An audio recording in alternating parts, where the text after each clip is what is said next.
watching Morning at NTV.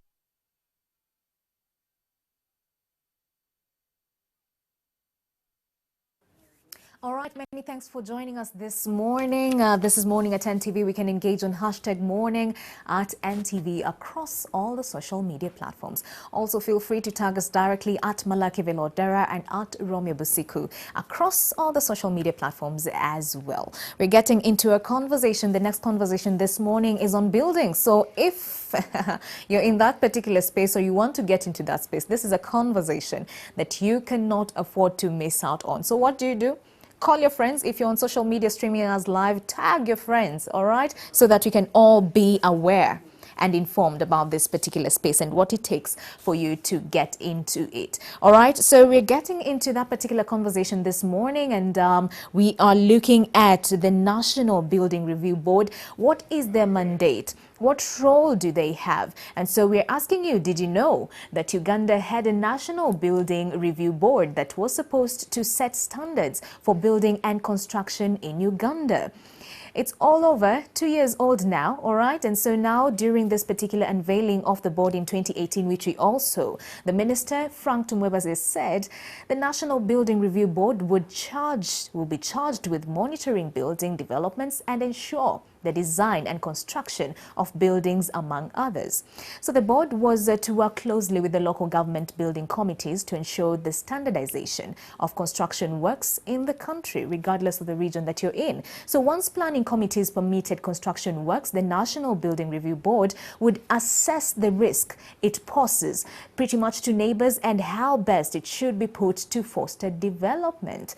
So today we have someone from the Building Review Board, of course, to tell us where they have been and why we are just hearing about them now. So we're joined by the acting secretary, executive secretary from the National Building Review Board, Engineer Flavia Bwire. Many thanks for joining us and welcome to Morning at NTV.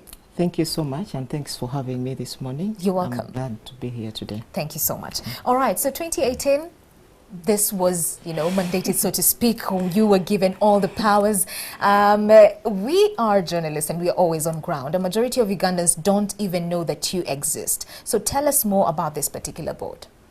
Wow, it's true. The board was the board of directors. Actually, the act that puts in place the National Building Review Board was commenced on 2nd of April 2018. Mm-hmm. Following that, we had the board of directors appointed and inaugurated. Incidentally, this, I think, is the only board that has a very big number of board members. Mm-hmm. We have about 16 board members representing all the specialists in the building sector. Mm-hmm. True, we came in last year, mm-hmm. but then the challenges of coming into a space where there's not been very good structure of how things are done. Previously, everything we were doing when it comes to building was following the Public Health Act, mm-hmm. Public Health Act building rules of 1969. Yes. Now, when we come in to this place with such a mandate of monitoring building developments, ensuring that building developments conform to certain standards. Right. We definitely had to first get in touch with the people who have been running this in the previous era. So what have you been able to get from the people that you've been able to interact with on ground? Of course, the challenges they've been facing mm-hmm. with enforcing the previous law is what we have gotten. That is one. Secondly, the previous law had little to do with supervision on site. Okay. So we did a lot of paperwork, approved the drawings and all that. The drawings are approved, they meet the standards, but when they go to the site, mm-hmm. what happens on site is something totally different. Right. So we've been trying to talk to all the stakeholders. How do we now transform what it has been to what we need it today? All right. Because all the accidents you've seen of recent, yes. the drawings are well done, approved, But what is taking place on site is different from what the local authorities... So there's a huge gap with regards to supervision of this construction works. Yes. All right. So I want us to paint a picture, especially for the viewer who wants to get into that particular space. Because now I'm sure you've done the groundwork, you've settled in, and I'm sure from now moving forward, it will be enacting. Yes. And making sure that you crack down on the unscrupulous dealers in this particular space. Yes. Because we can't afford to see buildings collapsing anymore. These are lives that are being put in danger. So let's just break it down. If I'm a Ugandan and I want to maybe get into the real estate sector or just build a home for myself, assume that I've already bought a parcel of land. Yes. What next? Wow. That's a very good question. You have your piece of land, yes. Incidentally, we have a Fiscal Planning Act. Then we have the Building Control Act. The Fiscal Planning Act controls developments. The Building Control Act only controls buildings. Now, what happens here is we expect that the developer is developing this piece of land in line with the requirements of the Fiscal Planning Act. That is in the first place. All right. If the Fiscal Planning Act says this particular space is for hospitals, and that is what is allowed to be in that space, the Building Control Act then, where the National Building Review Board picks its mandate, is now going to look at what kind of hospital is this? What materials can we use for this construction? How does it fit in this place? How does it affect its neighbors? I'm happy that you say that. So that means that if you're to buy a parcel of land, you just don't buy randomly. Yes. You need That's to what go we expect, into yes. investigation. Yes. Know if this land has been earmarked for something totally different. Yes. All right. So that we don't expect to have a residential area with a lot of bars, a lot of industries within a residential area. We do not expect that. So we expect that you've done your groundwork. This particular parcel of land is for this. Then you're going to seek the services of an architect to do you an architectural drawing. Now, one other thing we need to note is that in the previous legal regime, you only had to get the architectural and the structural engineering drawings approved. Today, we are saying we need to submit everything, including electrical. We've seen fires in schools. Right. Who is looking at these drawings to ensure that the proposed installation is safe and meets the standard? So we are now saying you are submitting everything for approval. And after you submit these things for approval, in your submission, we shall issue you, if everything is correct, we shall issue what we call a building permit. All right. Before we get the building permit, I was looking at the statistics from the Ministry of Works, and they were saying that we have 197 registered architects in Uganda. Yes. So as a common Ugandan who's a new player in this sector, how do I go about verifying if the architect that I'm engaging with is actually not a quack? Oh, yeah. As I said, we've been trying to do some groundwork, some conversations with the associations, with the regulatory bodies for architects and engineers. We actually think as a way forward, we are going to present this information through the National Building Review Board website, so that from that website, you are able to tell who you are dealing with. Is he the right person to deal with in the first place? Because also you are right that our developers are at the mercy of whoever it is out there. Yes. Who is pretending to be an engineer. Everybody is an engineer. But how does he tell that this is the right person? So we've started this conversation with the associations, the regulatory bodies, that fine, you are going to register these people, but we just need this information to give it to the public. Okay. Of course, it is true that the regulatory bodies have been gazetting, but this is not something that people look out for every other time and so on. Right. So we are saying, let's put this information up there. Okay.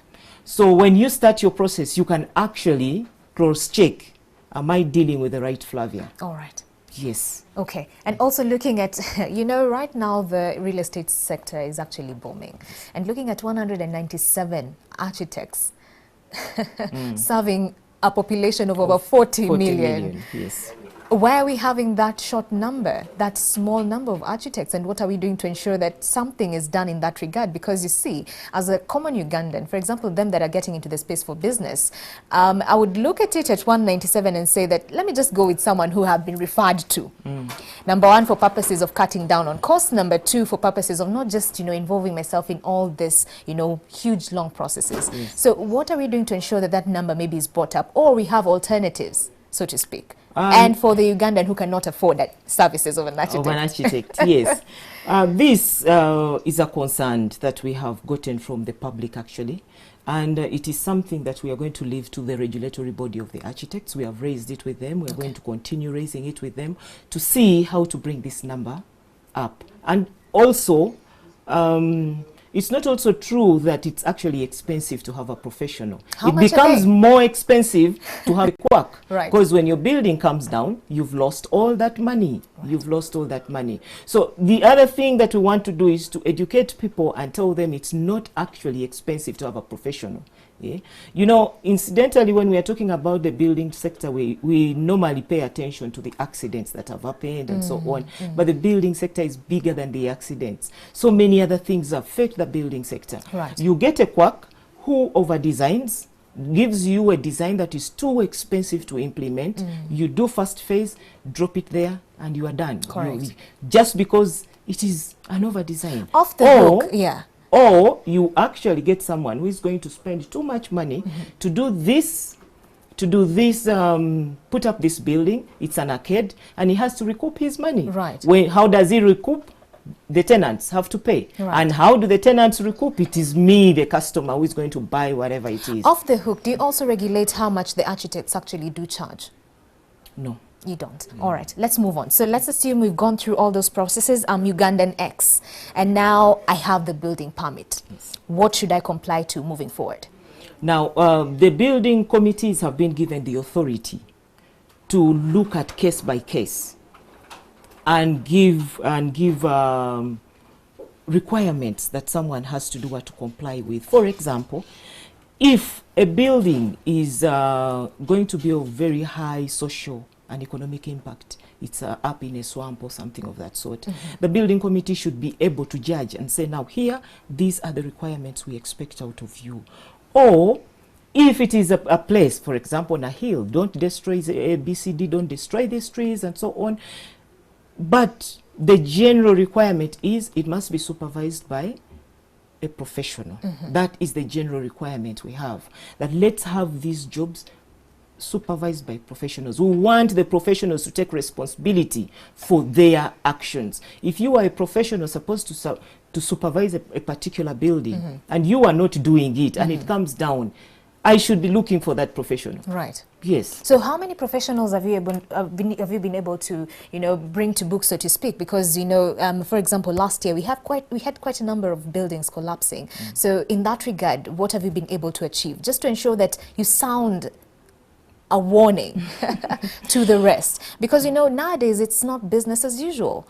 The economy and where it's driving us, people are actually enticed to make shortcuts. True. Various accidents have happened, as you've said, yes, and we are investigating. Of course, we work with the local authorities. And we are still carrying on the investigations. For as long as we discover where the fault was, the parties shall be brought to book. All right. So let's assume that now, okay, I have the building permit and all these other things. Who is mandated to give me the guidelines that I need to comply to? Do I seek out for the guidance of the board, or where do I get this information to ensure that even me, as a new player in this particular space, I'm enlightened and I'm able to even question the developer or the engineer on site? Yeah, we've tried to develop some information that we shall be sharing with the public. Some of it is actually on our website. The codes and the regulations shall be there. The forms that you require to fill out when you're seeking approvals, all those are on our website. We also expect to give the public space where they can send us questions. we intend to set up a team that is going to be able to respond to such questions, considering that the Act is new. Right. It is a process we think will help people to appreciate it better, including the building committees themselves. They should be able to appreciate it better, that this is now what we are supposed to do. As I said, we've started with a few stakeholders here and there. Even the local authorities, there are those that we are already engaging with. We are talking to the building committees about their new role. Right. What are you supposed to do? We are trying to develop the guidelines, the processes, the procedures of how should they do this particular what? All right. This particular exercise. Okay, so before that actually is expedited and, effected, so to speak, let's assume someone is starting or has started just right now and is watching us today. Give us a list of experts that ought to be on site on a regular basis. On a regular basis. For example, I'm building my own house or maybe a business complex. Which are these experts that I ought to have on site to make sure that they supervise the progress of the building? As I said, it's going to depend on the scope of work. Okay. We will have jobs that are complex, that may require an architect. Okay, so we're looking at an architect. An architect. They may require a structural engineer. Okay. They may require an electrical engineer and also a mechanical engineer. But there are those for which an architect may be good enough. To an cover engineer, everything. Yes, an engineer may be, a structural engineer may be good enough.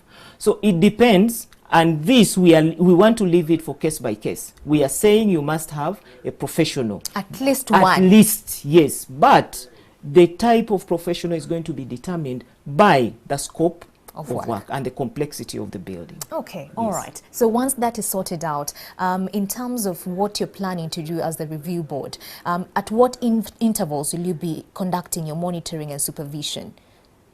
At what intervals? Is it at the beginning stage, at the middle stage, or at the finishing stage? At what times? Because, when we're having building collapsing, it shows that there's a foundational hitch that happened. Maybe there's also the slabs, if it's a complex, So at what point will you be reviewing and monitoring on ground? This is, that's still a very difficult question for me to answer, because the building committees, when put in place, we want to empower them to do this. So our monitoring is to ensure that the building committees are actually complying with the law. Okay. So we are going to be carrying out compliance audits of the building committees. So we intend to come to, for example, Kampala, look at how are you doing it, what is right, what is wrong.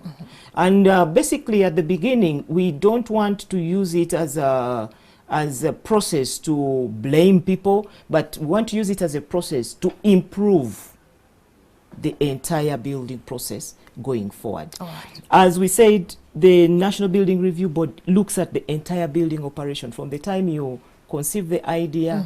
And one thing we've not been doing to our buildings is maintenance checks. And now the Act says we have to inspect these buildings and know that they are still safe for occupation. In terms of penalties, what are we looking at? Because, as human beings, once we hear of penalties, then we are forced to comply. So what are we looking at in terms of your formulation of the penalty structure?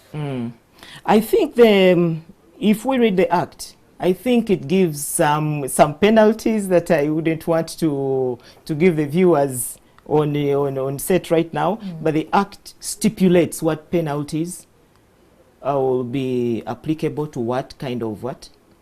Okay. Default, yeah. All right, and also the group of people. Yes. If it's the committee, I think it will be more stringent. Yes. Okay, all right. The other thing, the reason as to why we saw some buildings, collapsing, and it was a rife conversation, is counterfeit building materials. Either manufactured and produced within the country or imported. Yeah. So in that space, what do you plan to do to ensure that that is stopped? Because you see, as a layman, as a common Ugandan, for me, if I'm told by an architect, for example, I know where you can get steel bars, I know where you can get bricks, I know where you can get cement at a good price. I'm just looking at, good price, cutting down my cost, so to speak. Over and above, and you know, at this point in time, my allegiance is to this particular expert. Yeah.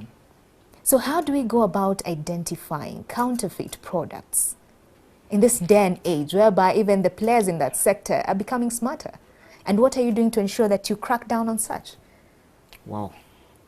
When it comes to materials, we do have a mandate to test these materials, and when found not meeting the standard, the Minister of Works is mandated to prohibit their use.